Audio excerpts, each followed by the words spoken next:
Hello and welcome to The World Today on Channels Television. I'm Cynthia Are. We begin today in Gaza. Well, Hamas has definitely hit a new low if we are to go by information made available by its sources in Gaza, which say 18 people suspected of collaborating with Israel have been executed.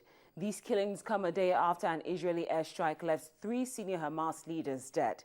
At least 2 more Palestinians were killed in Israeli airstrikes overnight, and Israel said more rockets were fired from Gaza. More than 2,070 Palestinians, mostly civilians, and 66 Israelis, mostly troops, have been killed in 6 weeks. Hostilities between Israel and Palestinian militants in Gaza resumed on Tuesday, spurring efforts in Cairo to achieve a long-term ceasefire deal. Hamas insists on a lifting of the economic blockade of Gaza as part of any longer-term deal. Israel has vowed to pursue its campaign until full security is achieved through the disarming of Hamas and other groups in Gaza. For more on this, I'm being joined live right now on The World Today by the Voice of America's Scott Bobb, who is in Jerusalem. Scott, thank you so much for joining us on The World Today. Now, what do you make of these highly significant back-to-back killings? You know, first, an Israeli airstrike left 3 senior Hamas leaders dead, and now 18 people suspected of collaborating with Israel have been executed. Would you say the conflict, that's what I just want to ask you concerning that. Well, I guess the first thing is the targeting of the Hamas leaders was a natural progression that Israeli leaders said they would engage in if there was no ceasefire. The execution of the alleged collaborators was a reaction to that and meant to be a warning to other residents of Gaza that if they are seen to be perceived to be collaborating, or that is revealing locations of Hamas leaders, talking about when they move around or whatever, that they could be also executed. What we're seeing is a bit of an escalation following those executions and following the deaths of the 3 Hamas leaders. And we've seen a bit of an uptick. A synagogue was hit just an hour or so ago in Ashdod, which lies about 25 kilometers north of Gaza, wounding about 11 people. A 4-year-old boy was killed on an Israeli kibbutz or village very close to the Gaza border just a few minutes ago. So again, it's going back to the tit-for-tat type of warfare, but a bit diminished from several weeks ago. Well, based on what we've seen in the past 5 weeks, would you say that the conflict is actually evolving, or, you know, is it reducing, or is it at a standstill? Both sides are maintaining their hardline rhetoric and adhering to their principal demands for a ceasefire, which is on the side of Hamas, a lifting of the blockade against Gaza, and on the side of Israel, an end to the rocket barrages and eventually a demilitarization of Gaza. And however, there has been a bit of decline in the intensity of the violence, probably because Israel has been seriously disappointed in the amount of criticism leveled at it over the civilian deaths in those last few weeks during their ground operation. And Hamas has lost fighters, lost a good deal of its rockets in these attacks. And some residents of Gaza are very tired of being targeted, and civilians on both sides would like to see their lives return to normal if possible. Now, finally, Scott, what about the negotiations in Cairo? What's happening concerning that? At the moment, they're non-existent. Israel withdrew its negotiators and says it will not negotiate as long as there's rocket fire coming from Gaza. And the Palestinians have said that Israel is not a reliable interlocutor. So at the moment, the efforts lie outside of Egypt, at the United Nations and in some of the European capitals, with resolutions urging a ceasefire that might give a bit of leverage to the Israeli and Palestinian leaders with their people. Both have hardline constituents that are demanding an intensification of the conflict, and this has made it difficult for them to really compromise. In addition, the general public, particularly in Israel, is very much behind this operation, and some have criticized Prime Minister Benjamin Netanyahu for withdrawing before the operation was finished. So we have some hardening of positions, and the leaders are jockeying to try to see how they can can maneuver with that. Well, thank you so much, Scott. Thank you. You've been a lot of help. I've been speaking with the Voice of America's Scott Bob, who is live in Jerusalem. Well, in other news, the Islamic State militants, also known as IS, have added another feather to their treacherous cap. They are not only one of the most brutal groups ever seen by the world, but they are now the most dangerous threat America has faced in years. Defense Secretary Chuck Hagel made it clear that U.S. strikes had weakened IS in Iraq, but the group could be expected to regroup.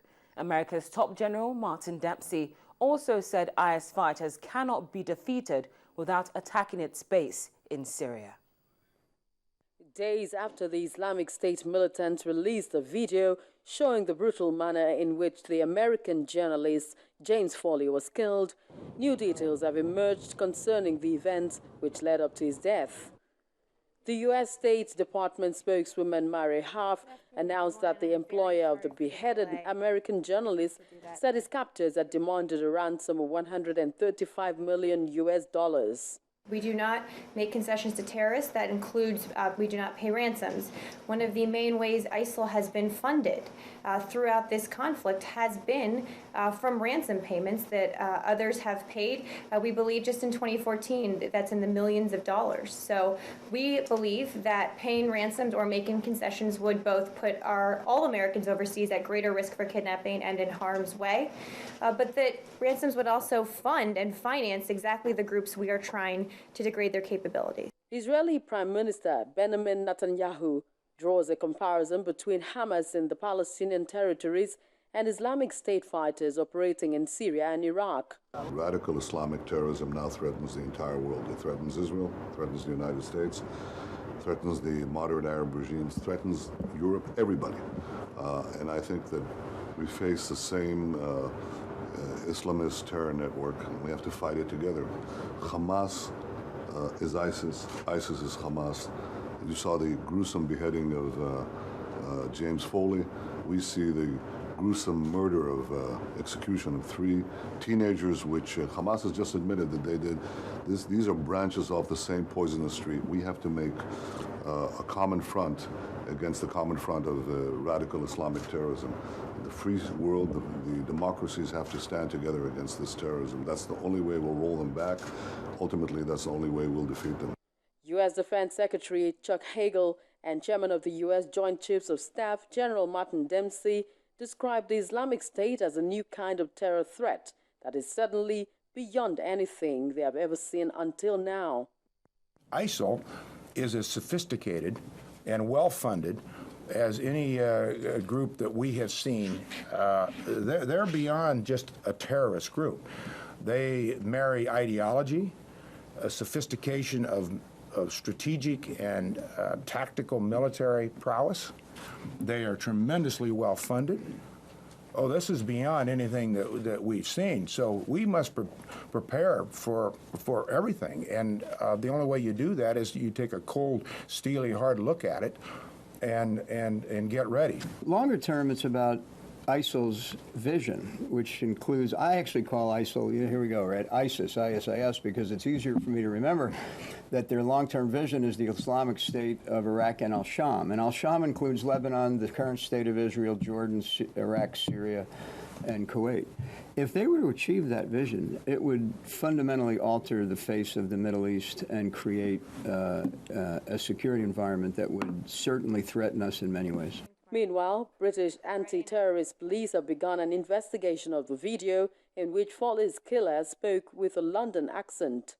Apparently a British national, the killer is just one of the hundreds of European Muslims drawn to join Islamic State in Iraq and Syria, who authorities say pose a security threat to U.S. and European interests if they return home from the Middle East. Well, after days of obstruction, lorries from a Russian aid convoy are finally streaming into Ukraine without permission. Russia's foreign ministry said Ukraine had held up the convoy in order to pursue war against rebels in Luhansk, where the aid is destined. However, the International Committee of the Red Cross, that's the ICRC, says it's not part of that convoy in any way. Word on the ground suggests the lorries are being escorted by rebel fighters. And meanwhile, Russia's foreign ministry has warned Ukraine not to take any action against the convoy, but didn't specify what the consequences would be. While they are gone but not forgotten, Malaysians have observed a moment of silence following the arrival of the bodies of 20 Malaysian victims of flight MH17, which crashed in Ukraine in July. National flags are flying at half-mast for the day of mourning in Kuala Lumpur, and flight MH17 is believed to have been shot down by a missile fired by pro-Russian rebels, but they deny that claim. All 298 passengers and crew on board the Malaysia Airlines Boeing 777 died on the 17th of July. The first 20 bodies of the Malaysian victims on board Malaysia Airlines flight MH17 arrived back on home soil on Friday, August 22, more than a month after the airliner was shot down over eastern Ukraine. In a somber ceremony, coffins draped in the Malaysian national flag were brought out of a specially chartered Malaysia Airlines flight by members of the armed forces.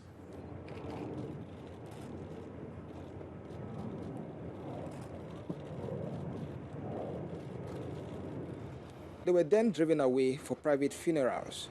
Officials have declared Friday a national day of mourning, asking Malaysians across the country to observe a minute's silence and wear black in honor of the victims.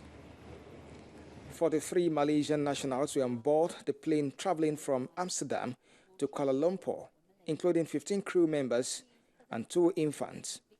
Some of the victims are still to be identified, authorities said. The jetliner was carrying 298 people when it was downed on July 17. It is suspected to have been hit by a surface-to-air missile.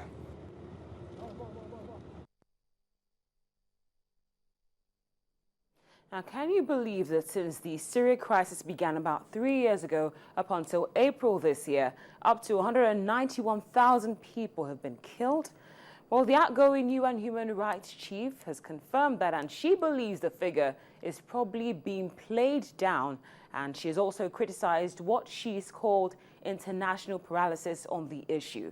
Opposition groups in Syria have been fighting President Bashar al-Assad for over 3 years, but have lost ground in recent months. Thank you. The UN rights chief said the crisis in Syria, Afghanistan, Central African Republic, Democratic Republic of Congo, Iraq, Libya, Mali, Gaza, Somalia, South Sudan, Sudan, and Ukraine hammer home the international community's failure to prevent conflict. None of these crises erupted without warning.